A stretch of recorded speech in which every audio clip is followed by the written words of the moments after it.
Bonjour tout le monde. Alors, on va continuer les leçons sur les cahiers de la Liciole pour les sciences, niveau CP. Alors, on est arrivé à la leçon 21 sur le titre « Un objet est-il toujours immobile ?»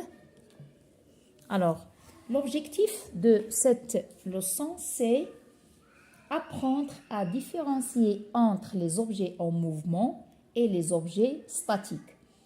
Et aussi comprendre qu'une force peut déplacer un objet. Bien. Alors, premièrement, observe les objets sur ces images. Que remarques-tu? Alors, regardez très bien les objets sur cette image. Bien. Alors, regardons la première image. Alors, il s'agit ici, regardez très bien, d'une statue, d'accord? Donc, regardez très bien, c'est une statue. Donc, cette statue, on remarque qu'elle ne bouge pas.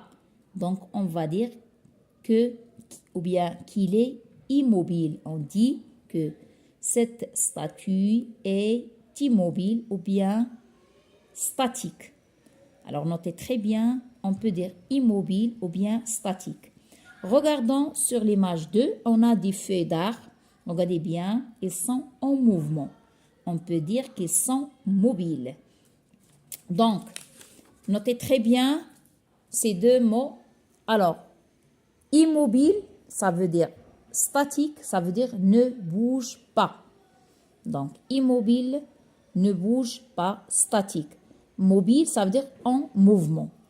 Bien, regardons très bien les images. On a dit que cette statue est immobile. Immobile, ça veut dire ne bouge pas. Les feuilles d'arbre ici sont en mouvement, c'est-à-dire bougent. Regardez très bien les billes ici, aussi en mouvement, sont en mouvement. On va dire qu'ils sont mobiles. Et ici, on voit des cailloux. Donc, ce sont des objets qui sont immobiles, c'est-à-dire ne bougent pas. Bien. Grâce à quoi un objet peut-il bouger? Alors donc, pour faire bouger un objet, très bien, on a besoin d'une force, d'accord? Comme ici, on a la force, si vous voulez, du vent. On peut avoir une force du vent. On a déjà vu les forces magnétiques aussi, les forces, si vous voulez, des muscles, etc. Bien, alors on va comprendre plus sur les exercices. Alors, je cherche. Deuxièmement, on tourne en bleu ce qui est en train de bouger, hein, et en rouge ce qui est immobile. Bien.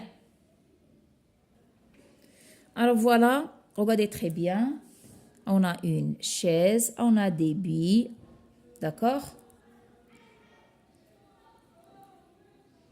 Alors, regardez très bien ces objets. Alors, quand un objet bouge, on dit qu'il est en mouvement. Quand un objet est immobile, on dit qu'il est statique. Alors, je vous donne le temps pour faire cet exercice. Je donne la réponse à la fin. Pour l'autre exercice, relis le début de chaque phrase à la fin, ou bien à la bonne fin. Vous avez l'avion décolle grâce à, le poids, ou bien les poids sont levés grâce à, le bateau avance grâce à la force du vent, la force des réacteurs et la force des muscles. Bien. Et après, on va faire une petite conclusion. Quand un objet bouge, on dit qu'il est en. Et quand un objet est immobile, on dit qu'il est. Différentes peuvent déplacer les objets. Voilà. Je vais vous donner maintenant la réponse écrite. Alors voilà, je vais entourer en bleu ce qui est en mouvement, c'est-à-dire en train de bouger. Voilà les trois dessins. Et ce qui est immobile avec le rouge, ça veut dire les objets qui ne bougent pas. Et voilà maintenant, l'avion décolle grâce à la force qu'on appelle des réacteurs. Pour les poissons, sont levé grâce, bien sûr, comme vous le voyez, à la force des muscles, et le bateau avance grâce à la force du vent. Alors, j'ai compris que quand un objet bouge, on dit qu'il est en mouvement. Quand un objet est immobile, on dit qu'il est statique. Différentes forces peuvent déplacer des objets. Voilà pour cette leçon. Bien, alors on va passer à une autre leçon pendant la séance prochaine.